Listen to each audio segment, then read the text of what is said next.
3 exams every day. No, you don't. It's time to breathe again on the latest Breath of Fresh Air webcast. So, for Patrick, I am Charles, and it is good to be with you guys for tonight, for this Tuesday evening, the 15th of March. So, Patrick, let's jump right into March Madness because the tournament starts Thursday. There are the first four games that are going on right now, but like in earnest, it will start Thursday. So I will admit I have not done a bracket yet. I will, yeah, I I will do one probably Thursday morning and make sure that it's into the sites that are out there. I think Yahoo is doing one, ESPN is doing one. If you want to go ahead and send it in there to one of the gambling pots, I'm sure you can do that too. But plenty of places to send the bracket in as long as you get it in by Thursday at 11 a.m. Central, I think is what time it starts, and it'll be noon on the Eastern time zone. Well, Patrick, look, in looking at this bracket, I really don't know which way I'm going to go. We know who the number one seeds are. You got Gonzaga, you have Baylor, Kansas, and Arizona. Those are your four number one seeds. And I guess Gonzaga is the favorite to win that. Heavy favorite, actually, from what I was reading. Huh? I read a lot that said that they were heavy favorites to win. Yeah, that's what I heard too. I don't know if they should be heavy favorites, but hey, Vegas, you know how the Vegas are. I guess they know more than us. We'll see. I doubt it, but we'll see. But yeah, those number one seeds, and then you got your trendy picks. Iowa is a trendy pick coming off of their Big Ten tournament win over Purdue in the final. Tennessee is getting, well, some people think they're getting a little bit shafted. Like they feel like they should be in the 2 line. They won the SEC tournament, and people were kind of upset. Maybe Duke should have been down in that 3 line, but and a lot of people believe that's some Mike Krzyzewski love going on there too to give them the number 2 seed. But whatever. Two or you either playing 14 or you playing 15. You're gonna play 2 eventually. Maybe. We'll see. But yeah, so those are some of the things that have been talked about. What are your thoughts on the bracket that is out there? Do you have anybody that is sticking out before you turn in your bracket? I mean, well, do you have any on your bracket? I mean, I know there's like the Big Ten is the one that has the most representation. And I mean, you know, don't get me wrong. There's quite a few Big Ten teams out there, but you know the ones that you were saying. So Patrick, real quick about the Big Ten, so that you just teed me up. The Big Ten Conference has not won a Final Four since 2000. So 2000, Michigan State with Mateen Cleaves, Morris Peterson, and Charlie Bell, the Flintstones. Oh, really? That is the last Big Ten team to win a national championship in basketball. Dang, so and that was a good team too. That was a very good team. But yeah, man, my bad. I just wanted to get that in there because you was talking about, because it's true. I mean, they do have the most representation in the tournament. And you know, you went over a couple of the trendy picks, man. I mean, I still think you know, looking at some of these, I like that Auburn team. Very good team, well coached. I do like the Purdue team.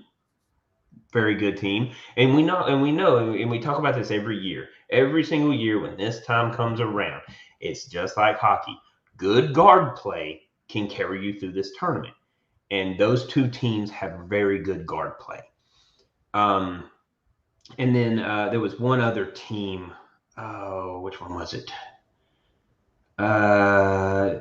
Texas Tech has some really good guard play. Mm-hmm. I mean, I get there's a lot of trendy picks out there.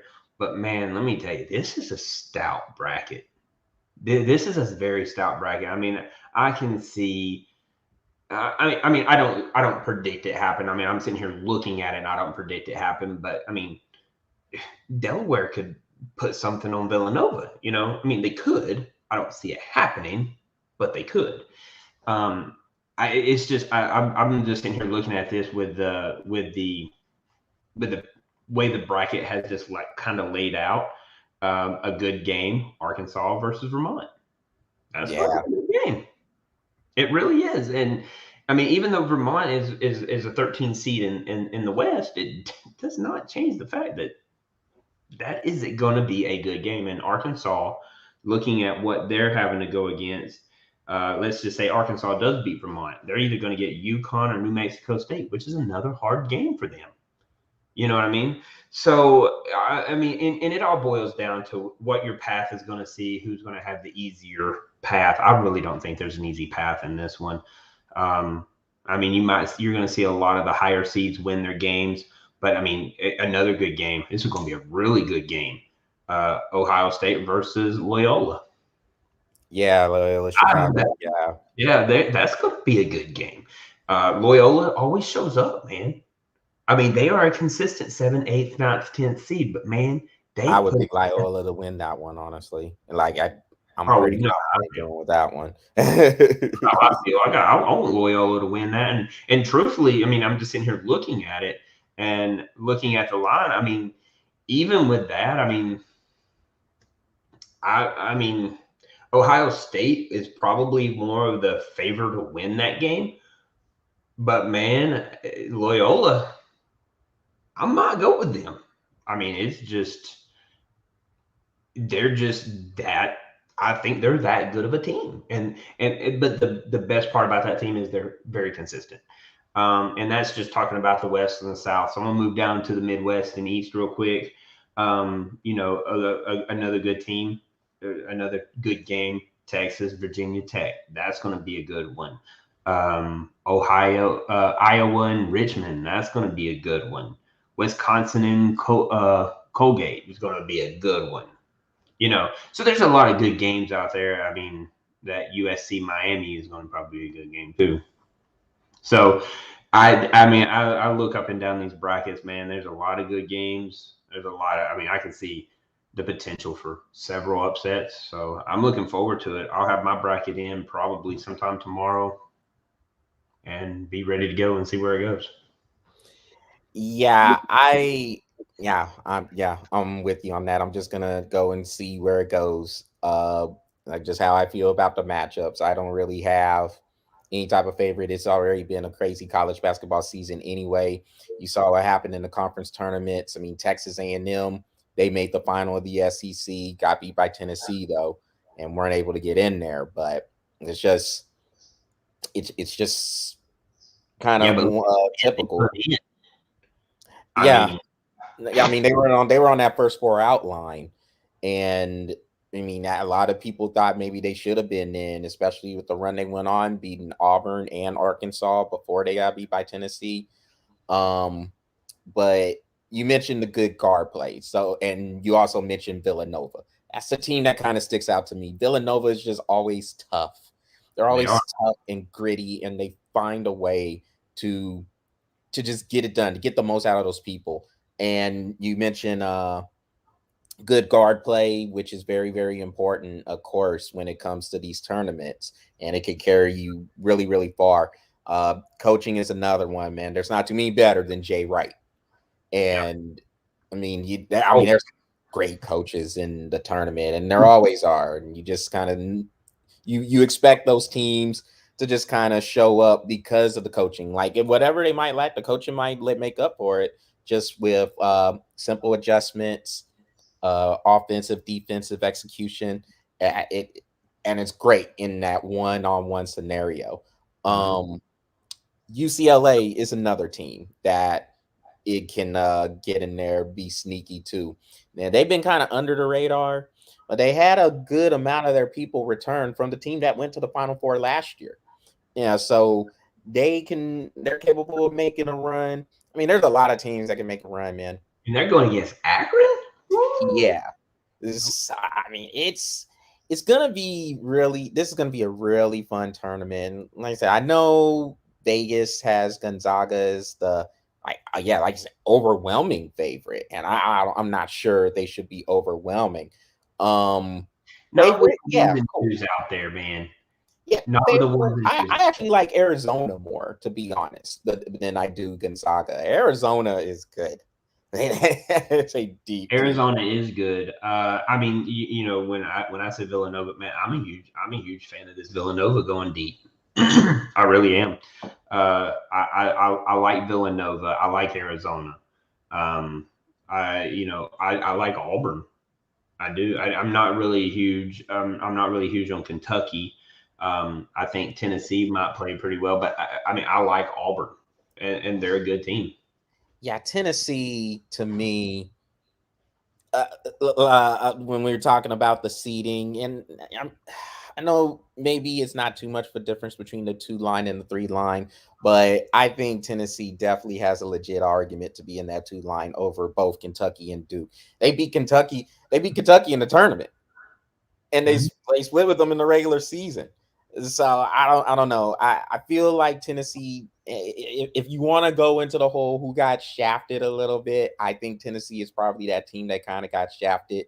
But I think Tennessee was going to represent anywhere. I think they will get pretty far. Winning it all, I'm not sure about that, but I can definitely see Tennessee in at least the Sweet 16. At least. And I kind of see them going there too. But I mean, it doesn't matter if they were in the 3 or the 2, man. I mean, like let's look at the Duke, right? So let's say they get in Duke, but they're going to go against Michigan State or Davidson. That's going to be a tough game for them. Either way, the case may be there. And then then they're going to look at the next team is either going to be Texas Tech, personal opinion, Texas Tech, or Alabama. I feel Texas Tech's going to be in. And if they get in that Duke line, I mean, or if they're on that Duke number 2, they're possibly getting put out against Texas Tech in the 16. So there's your 16 right there. The one that they're in right now, they're going against Longwood, but then they're going against Michigan and Colorado State. Could possibly win both of those, but they're going to be tough games. But then after that, they're going to play either Villanova or, my personal opinion, Loyola. So either way the case may be, if I'm looking at Villanova or Loyola, I'm probably picking either one of those to beat Tennessee. So there's your 16 again. And then the one in Kentucky, they're probably going to face against Purdue, which I would probably have Purdue winning. Again, here we are at the 16. So I mean, it's semantics. Like, I mean, I know it's not really one of those things. Like, it's not really a big complaint of mine. Like, I feel like Tennessee was going to represent anyway, regardless of where they were at. I'm just going off of one of those. Oh man, who got shafted once? If you want to make that argument, okay. I mean, sure, but either way, I feel like the committee, the selection committee, and I don't say that too often, what I'm about to say here, but I think there's a good balance. There is a good balance between each of the brackets out there: the West, South, Midwest, standings. As I don't think there's an easy road anywhere, or easier road, if you want to call it that. And not for any team. I mean, whether you're 1, 2, 3, 4, all the way to 15, man, or 16. I mean, after the first round, that competition gets thick. I don't care who wins. It gets really thick really fast. And in like we said, in a one and done, bro, anything can happen. That's the reason why you need that good guard play. And it's been proven time and time again. Look at Duke. When they don't have good guard play, they get beat. When they have good guard play, they win. And whether you're getting put out in the first round or you're getting put out in the Final Four, you got to have good guard play. That's it. I do want to say one thing, and then I'm done with the bracket. How about that Georgia hire, dude? What? Who did they hire? I didn't hear that one. Head coach from Florida. Oh. Yeah. Oh. Yeah. For real? Wow. Yeah, I went and got him. Like, he was done. Yeah. That's enemy lines if I ever heard it. Yeah. It's a good hire, man. I mean, it's a very good hire. I know they fired Crean just a few days ago, actually. Like, they fired Crean, and man, they were able to get the coach from Florida. Wow. Yeah, I think they had him almost on lock before they even let Crean go, man. But yeah, what's his name again? I mean, I know he's a good coach, but what's his name? Mike White. There we go. It was escaping me. So thanks. Yep, Mike White. Yeah, he's a good coach. And what he did with Florida, but Georgia has nowhere else to go but up. Yeah, no, they're right. And he's a good recruiter. He is a good recruiter, so I like it. I like it. Yeah, Georgia was like 1-19 in conference play this year, so they definitely got to step that up. I think we only won games all season. Well, all right, Patrick. Well, yeah, it'll be fun. It'll be fun to pick these brackets out. I mean, I think we're pretty well in agreement that we're just gonna just roll with the punches and just pick who we pick, and then we'll just come out with the winner. There's no favorites that we're seeing or anybody that really sticks out. You mentioned Duke. You can make an argument Duke has one of the most talented teams in the tournament, but they have been inconsistent. And when they've looked bad, they've looked bad. I mean, the Virginia Tech mopped them in the final of the ACC. I mean, mopped them, beat them by a solid. It was like a 15-point victory. So that's what you get from Duke. I mean, they were the regular season champs in the ACC, but they have the talent to make a run, and they're probably going to be motivated because it's Mike Krzyzewski's last dance, if you want to call it that, going forward before he retires. Yeah, it's going to be fun to pick this out. I actually can't wait to get to it on Thursday morning. I'm just going to wait and see, and then I'm just going to just shotgun it, and then bam, turn it in. Tomorrow afternoon. And the way it's looking right now, like even if I'm looking at right now, I mean, unfortunately, I might even have Duke going out in the 16. And that's just what I'm seeing right now. I got to do my homework, obviously, but Duke might go out in the second round. They might go out in the first. If they play Michigan State, which is the matchup that it looks like, that's going to be tough for Duke. Yeah. Well, I mean, let's get past CSU first. Yeah, all right. I'm just saying, let's get past CSU. Yes, I know your history, and we won't go into details, but we should go over it one day. Yeah. Oh.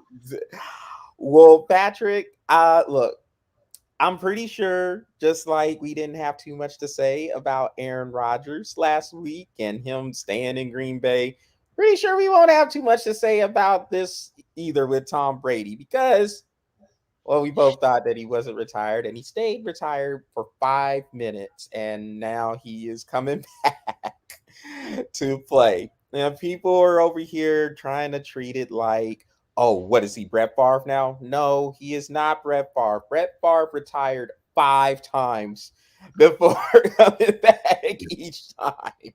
It's not that bad. And besides all that, Patrick, this dude was still at the top of his game. I mean, we went over the stats. A man threw for over 5,300 yards, 43 touchdowns, 12 interceptions. That man was still balling out of control. You're not going to walk away when you're at the top of your game like that. Most people aren't. Yeah, and Tom Brady's still playing at a Super Bowl caliber level. I can't talk right now. He proved that. But but and the year so before, Patrick, is this another I told you so that you're gonna throw at the public? Oh, dude. That's all I'm gonna say. See, I knew it. What else do I say? As soon as you come up and it was like, yeah, he's saying he's retired, I was like, your key words, he said. Yeah. I mean, crap. And here we are. Just like everybody was like, "Oh, Aaron Rodgers threw you for a flip." You might want to check the stat on breath of fresh air, bro. Yeah, he flipped y'all, not us. Y'all, not us. Sorry, but breath of fresh air already got it on lock. And with this whole Tom Brady thing, like you said, there is only one time in your entire career that you are going to leave at the top of your game, and that's when you win the Super Bowl at 50. I mean, point blank, if I'm 50 years old and I won a Super Bowl, even though I'm throwing 60 yards, I'm still doing this right here. Yeah, bro, I'm going to leave. Because I'm not at the top of my game, honestly. I won a Super Bowl because I had a great defense. Tom Brady, like you said the stats, man. The stats don't lie. That's the reason why I love math. I tell everybody, I love math because numbers don't lie. 5,300 yards. 46 touchdowns, 12 interceptions, bro. That is 1-2-4 on interceptions. Four touchdowns to every one interception, bro. That's no. It was 43, but still, that's semantics too. 43 for the touchdowns. Oh, 43. Okay, sorry. But the thing is that when you're playing at that caliber level, you don't quit. You don't quit. Plus, it's not in his DNA, and he's way too competitive, bro. If you make it to the playoffs and you make it that, and you do that well in the playoffs, you're looking at yourself going, "Yeah, I got to do it one more time, man. I can't leave my team out like this. I can't go out like this." No, you go out for one or two reasons. One, you're not playing at that caliber anymore, or two, you're that injured. That's it. And he is neither one. Yeah, still, I mean, keeps himself in great shape for a 44-year-old. And I mean, he's still throwing the ball, got a lot of velocity on the ball. He can throw the deep ball. He can still make every throw out there, and he's still capable of leading the team. I mean, I think he almost led the Tampa Bay Buccaneers back from a 27-3 deficit. I mean, they tied the LA Rams, and we know what happened with Matthew Stafford finding Cooper Kupp on those two big plays. But I mean, when you're still playing that well at that high of a level, yeah, it's just hard to see him staying retired. And what I think really ended up happening was maybe he was thinking about it, and then you have the break in the news from that snake, Adam Schefter. And I don't like him at all. But he broke the report along with Jeff Darlington, and then it was one of those things where I guess Brady tried to get control of the narrative. And Brady's just, to me, that type of dude that will say, "What? Wait a minute. You think I'm retired? Oh no, I'm just gonna do it just to prove you wrong. I'm just gonna come back just to squash your report. Gonna break the news before I have the chance to break the news on my terms? No, it's not happening." Yeah, we'll retire. No. Yeah. What does make me sad though, and this is the reason why I don't, because he went out and did that, which is going to force Tom Brady to do what he did. Did you hear about the guy that had the last touchdown pass to Mike Evans? $518,000. You know how much that football's worth right now? If he comes back, when he does legit come back, you know how much that football's worth now? It's like 50,000. 1,000. They will drop it to 1,000. Yep. $500,000 to watch it go. You gotta make sure that he stays retired, man. Like, I mean, ooh. You know who the guy that sold it, man, I'm gonna tell you right now, if I was one that sold that, I'd be like, no refund. No. Yeah. And he called me like, "Hey Patrick, what's your phone number?" I lost my phone. Period. Hey Patrick, number. I know.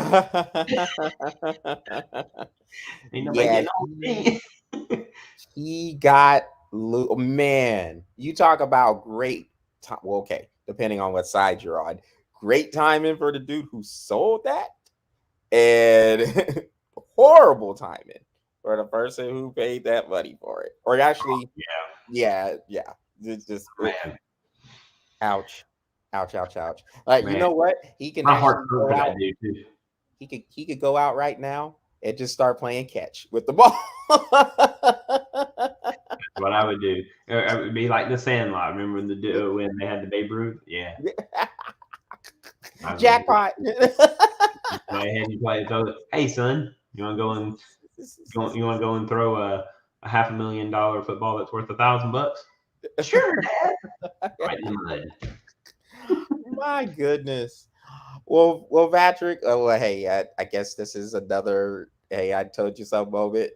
We didn't think Brady was gonna stay retired because that's the thing. Like once he puts it up, then he's gonna be done. I think he's one of those dudes where because he can't half it. Like, I mean, I think he's so engrossed in there, he can't half it because if he does try to half it, he's gonna want to come back. So, I mean, he's having these thoughts of coming back, and dude, it took all of literally 3 minutes. Yep. Adam comes back, goes, Tom Brady's retiring. Tom Brady goes, I'm retiring. Yeah. And then he goes, in the same breath, but not really. Yeah. Adam, you just cost that dude $500,000. Way to go. Well, Patrick, we have to retire our weekly segment, man, because we were coming on here every week just blasting Major League Baseball. I'm glad I'm wrong, though. Yeah. They got a deal done, got a collective bargaining agreement in there, and I think it's 5 years. So I think it's 5 years, and there's a few nuggets from there that I wanted to bring onto the show just to see how you feel about it. So the 3 nuggets. Number 1, enhanced playoff system. It goes to 12 teams, and that wild card play-in game is done. It's over.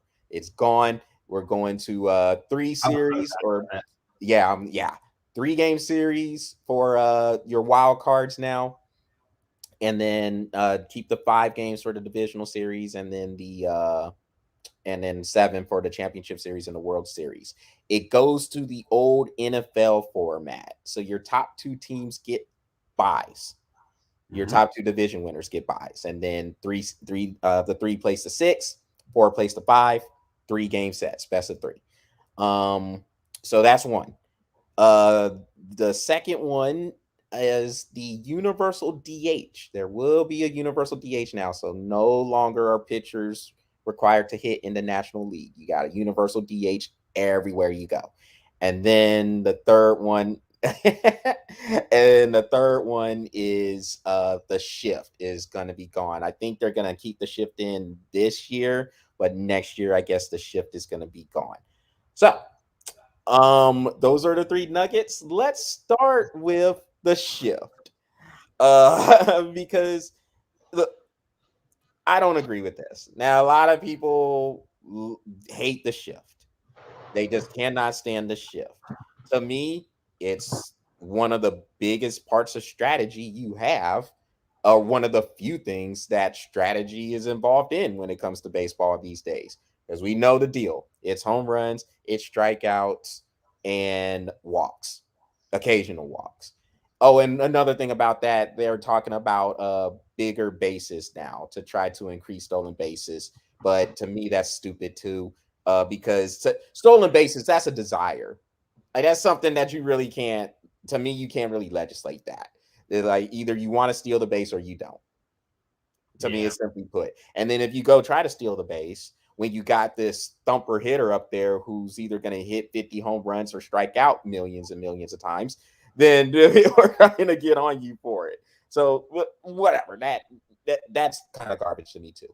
But with the shift, how you feeling about that? Me personally, I don't like it. I don't have a problem with the shift. Well, I never had a problem with the shift either. And this is the reason why. Truthfully, it plays to the batter's advantage. It does. You got one whole side that's one whole side wide open. You don't gotta pull the ball. Just hit it opposite field. I don't. To me, I think it's. I loved the shift. I mean, it's to me. I never had a problem with it. It sounds like a bunch of babies got their way, is what it sounds like. So maybe we're not gonna bash on the MLB for not getting agreement. Now we're gonna bash on the MLB for being a bunch of whiny little babies. Well, there's a bunch of things we could still bash Major League Baseball. Oh, I'm bashing Major League Baseball. Yeah, they just bought a little bit of time by actually getting an agreement done. Yeah, we'll give them some praise, but next week the bashing is back. It sounds to me like the whole shift thing is just a bunch of babies got their way. Oh, I don't want to hit against the shift. Well, who was it that said, "Oh, shift doesn't bother me any. I just hit over it." I mean, there's many radio show hosts, television people. I'm sure there's some baseball players who have said that. But here's another thing, though, Patrick, because I did hear this on a radio show, too. Well, I mean, it's not that easy for them to adjust if they've been used to pulling the ball. They're professional hitters. They're Major League Baseball hitters. You mean to tell me they're not capable of making a simple doing their job? Of doing their job, exactly. Like, come on, man. I like that. No, they're professional, or quote unquote, I guess, quote unquote professional hitters. They should be able to make adjustments if somebody is going to play the shift, because the whole thing, oh well, we just hit it over their heads. That's the reason why they're playing the shift anyway, because they know you're going to pull the ball in that direction. So you want to beat the shift, go opposite field. That's right.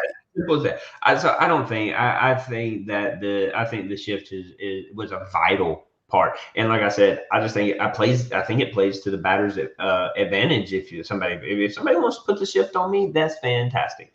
But I can tell you this right now: whoever you heard say that, I would love for them to work for me for like 5 minutes, because when they it's just hard for them. It's hard for them to do their job.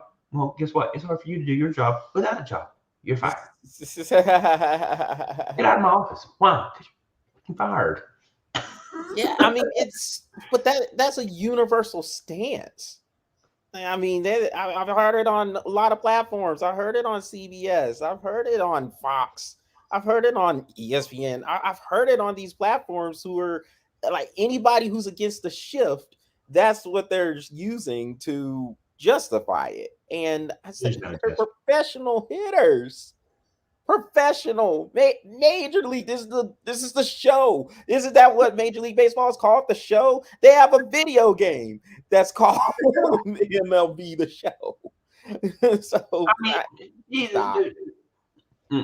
No. It doesn't work for me. To me, it's a pathetic and lazy excuse. Oh, I don't like the shift, so we got to stop doing that. I would like to know what the rules are to the shift, because technically shortstop can play all the way up to behind second base because it is their position.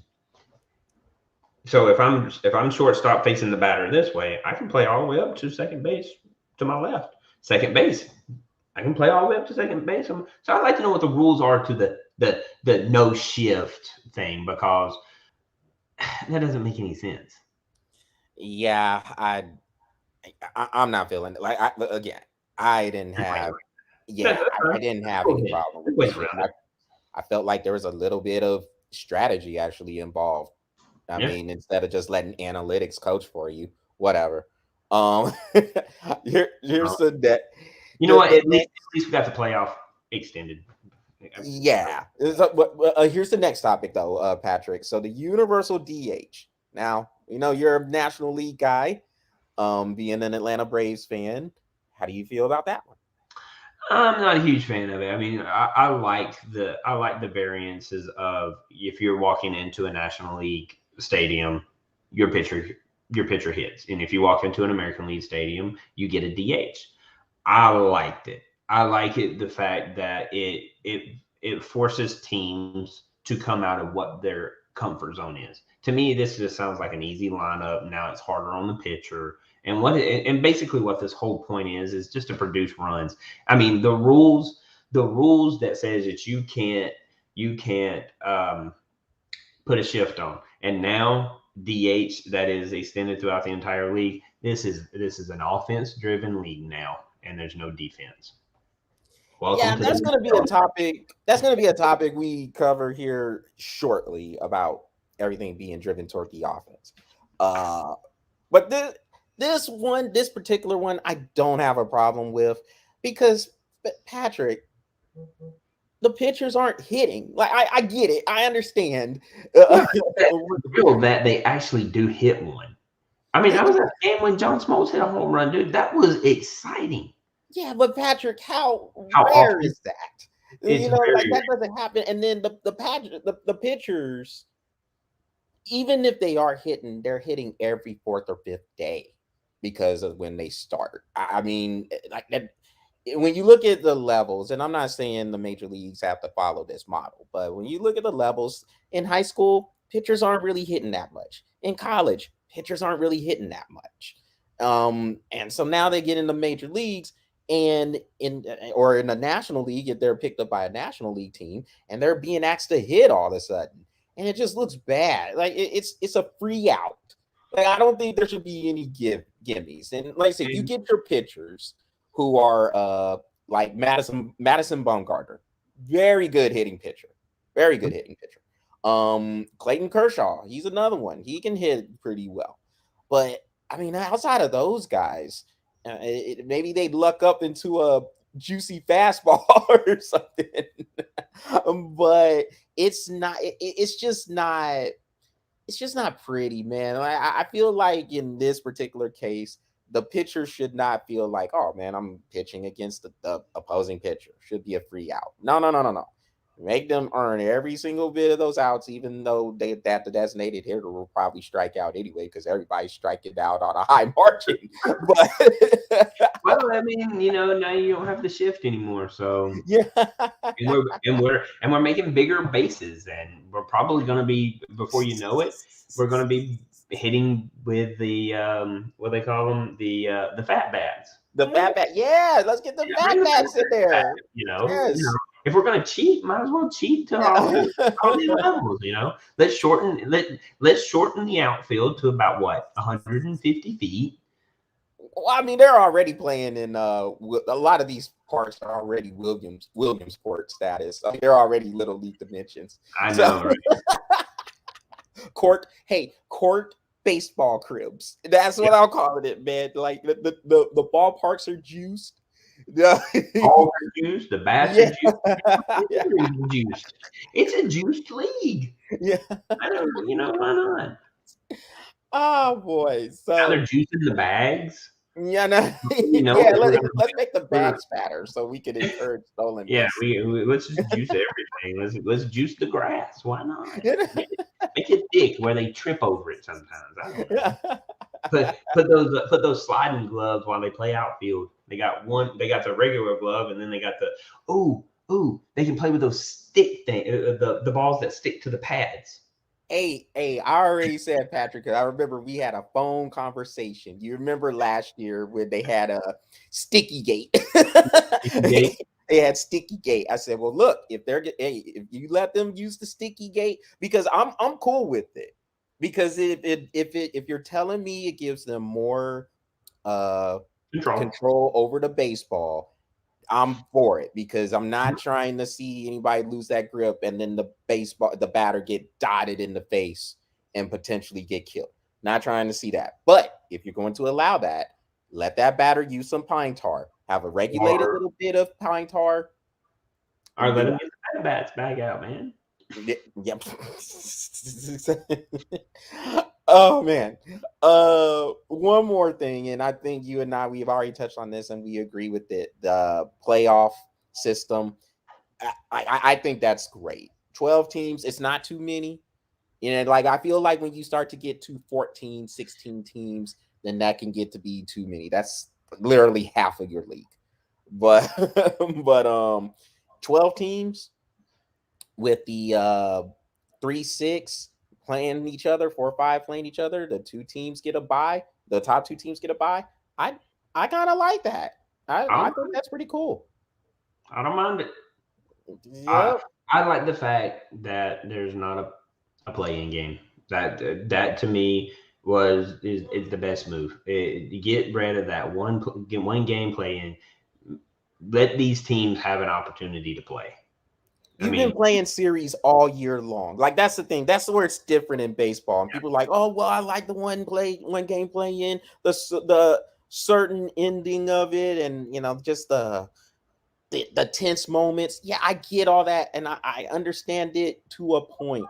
But when you're in baseball and you've been playing series all year long, you're playing this team 3-4 times in a row. That should be that format for baseball. So yes, best of 3. Let's go. Let's get it. I'm all about that all day long.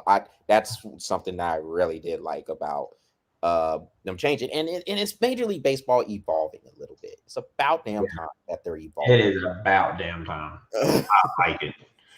I mean, and don't get me wrong on the DH. Man, I see your point, and honestly, you make a really good point. No free outs. I do like that part. I still do like the fact that I wish that National League and American League had that different. I did like that, but you also know I'm huge on tradition on those kind of things. So. Yeah, tradition, exactly. I definitely understand your viewpoint on that, and I kind of figured when I first saw that rule, I said, "Ooh, Patrick probably won't like that one because he likes the tradition." I like the tradition of it. All in all, no, I do not like the rule.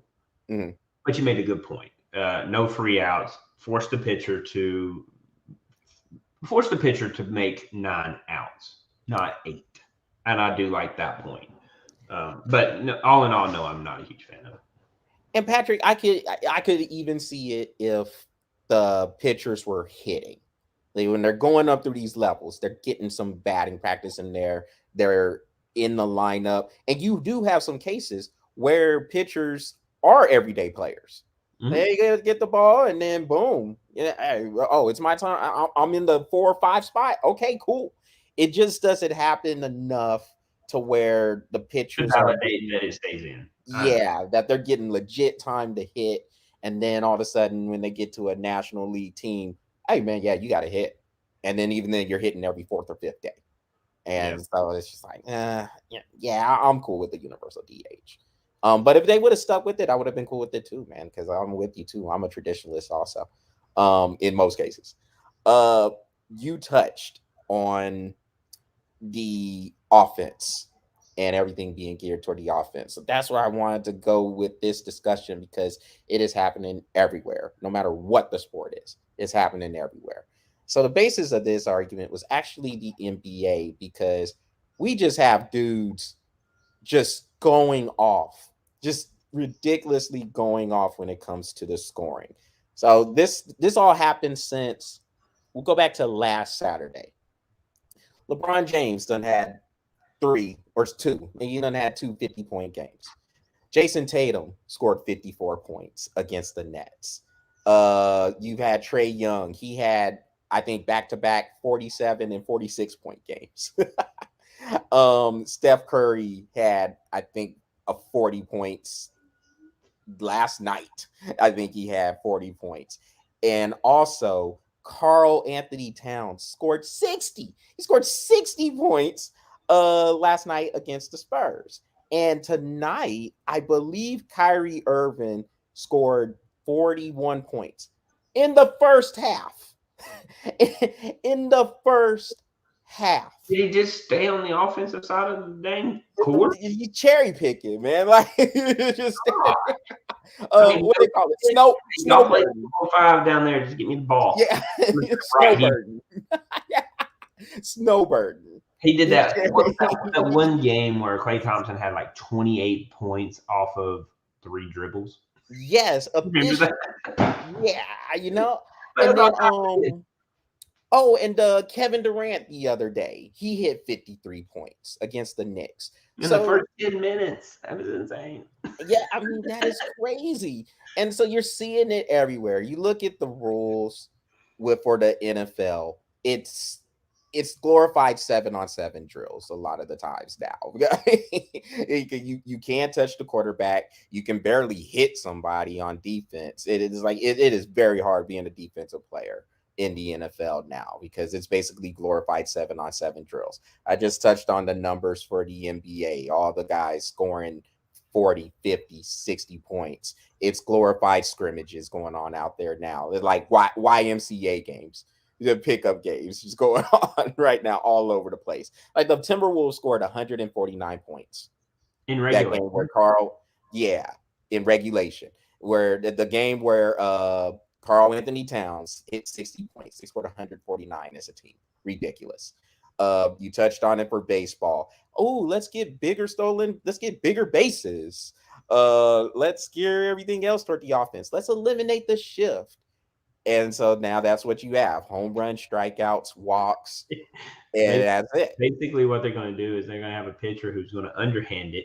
The batter will catch the ball, and then he'll throw it up and hit where he wants to. There you go. Yep. Batting practice. Like every game is batting practice. Just get my phone going. You're right. And then your good pitchers, they're not staying in over 5 innings anyway, a lot of times. So it's just ridiculous. And then in hockey, even with the overtime rules they have, let's turn it into 3-on-3 hockey. So it's everywhere, Patrick. And I, for one, you know me, I'm the person that can look at multiple perspectives.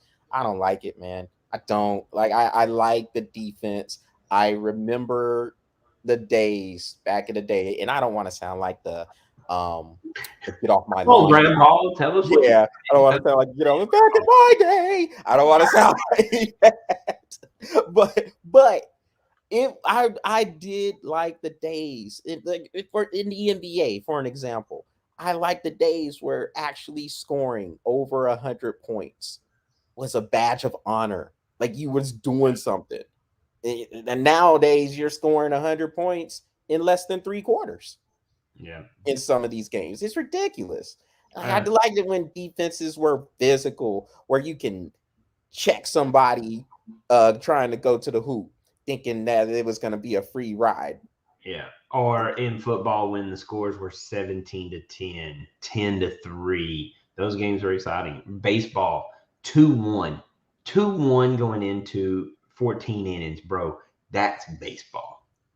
When they had you remember the NFL games, where they made NFL films, greatest hits, where you just had safeties just lining up receivers or anybody coming through the middle. Yeah. Ronnie Lott, even going back to when Ed Reed and Troy Polamalu came into the league, when all those safeties are just lining up receivers and letting them know, if you come through here, you're going to get smashed. You know, the linebackers back in the day, Mike Singletary, Ray Lewis, Brian Urlacher, just to name a few. You know, Dick Buckus even back in the day. All those linebackers and safeties that would let you know, they would make you pay for it when you came through the middle. I miss those days, man. I do. Or in hockey, when it was hard for a center to get into the dirty area with the goalie and your 2 blue liners, or when hat tricks were not an everyday thing. You know what I mean? It's just so many things that that I miss about sports, because that's what drove me to loving it for so long and so much. I remember going to an Atlanta Braves game where it went 18 innings before the Braves lost 2-1.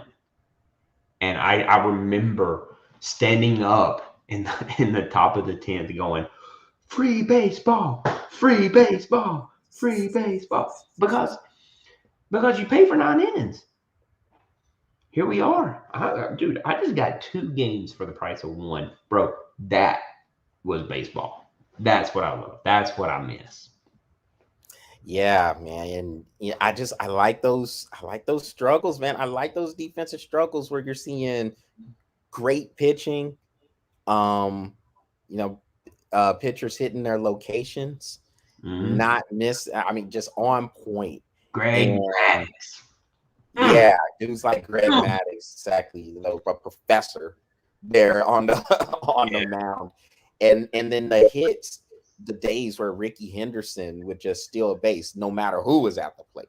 he didn't care. I would love to see Ricky Henderson going against Molina, man. That would be Yeah. oh, dude. That's the type of stuff that I'm like. I don't want to see comparisons. I want to know. Oh well, is LeBron James the next Michael Jackson? No, no. I want to see Ricky Henderson versus Molina. I want to see LeBron James versus Michael Jordan. Now, are we going to get to see these things? No, but there's always that. That's a conversation. The conversation is not who's better, Michael Jordan or Larry Bird. The conversation was how often is Michael Jordan going to beat Larry Bird or vice versa? You know what I mean? Because Larry Bird was good in his own right. You know what I mean? But going back to the conversation, is Michael Jordan better than LeBron James? I don't give two craps who's better. I'll tell you who my opinion is. I want to see him play. So one thing Bleacher Report does, and look, Bleacher Report to me, I've kind of soured over on them over the years because they kind of turned into a kind of a hot take, Clickbait.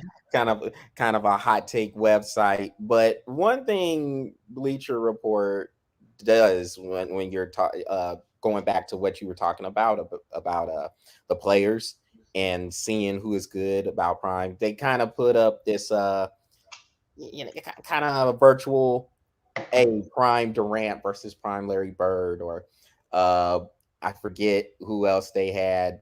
I want to say it was Prime Joel Embiid against Prime Will, just different things that they were doing, putting players against each other in their primes.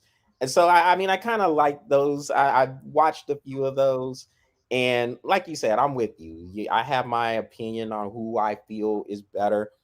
Um, who is your greatest player of all time?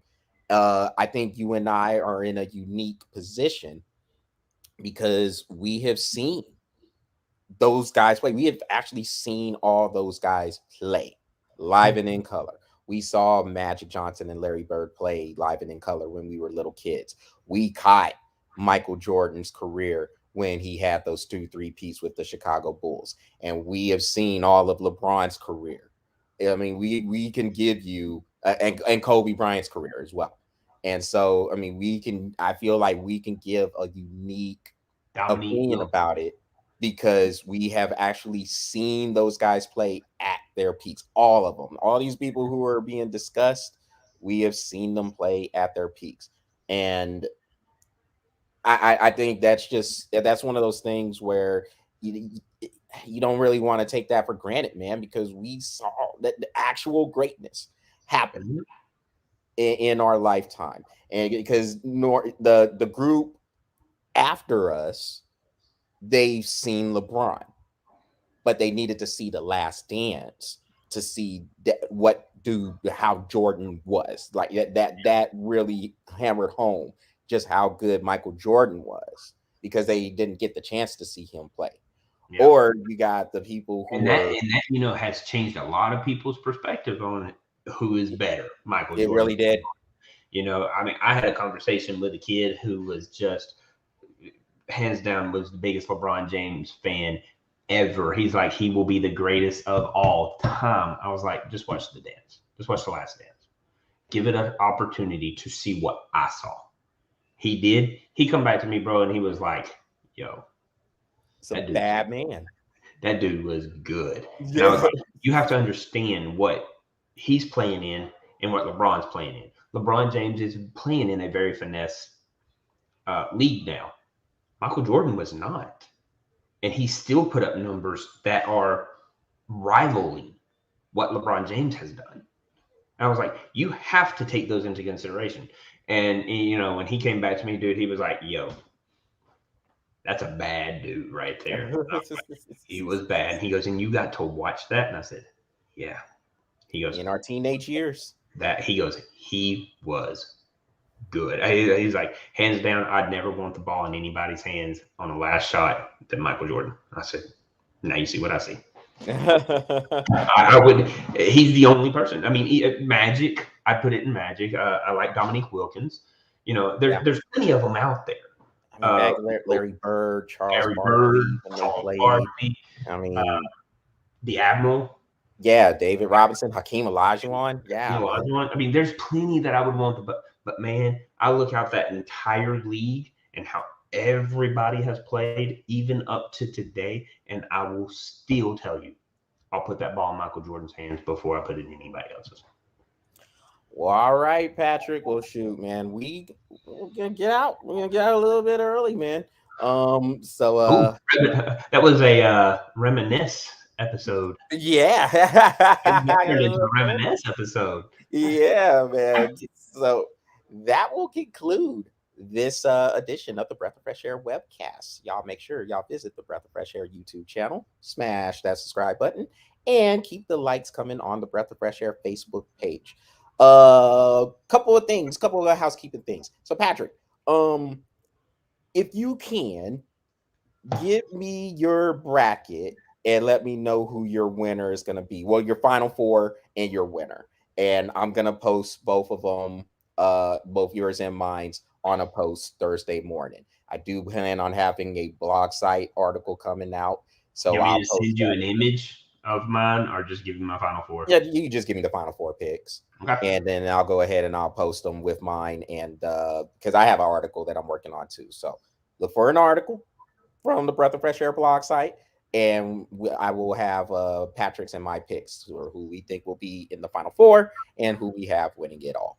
And so look forward to that. And then I got to get a shorty into. It's been a little bit since I did a shorty. And wow, since I done. Yeah, man. But hey, I know you've been really, really busy. So I know you'll come on back when you're ready. When I do, I'll come back with a vengeance. So if everybody understands, I am opening up 2 businesses, and it's been quite the ordeal. Yes. Oh, and y'all, look, it's been pretty busy for me. I'm a retiree, so I'm trying to get all my veteran stuff done. So on top of going to school for my master's.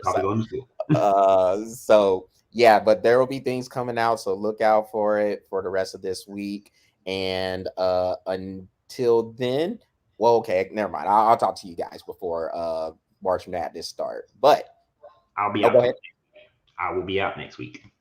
Yes, and Patrick will be out next week. So, hey, ride solo with me, y'all. Come in, ride with me, man, and then I'll see what topics arise for next week. But until then, hey, Patrick, have a good vacation, because I know you're going on a vacation. So, have a good vacation. And for the rest of y'all keep an eye on the content coming up for the rest of this week, and we will talk to you soon.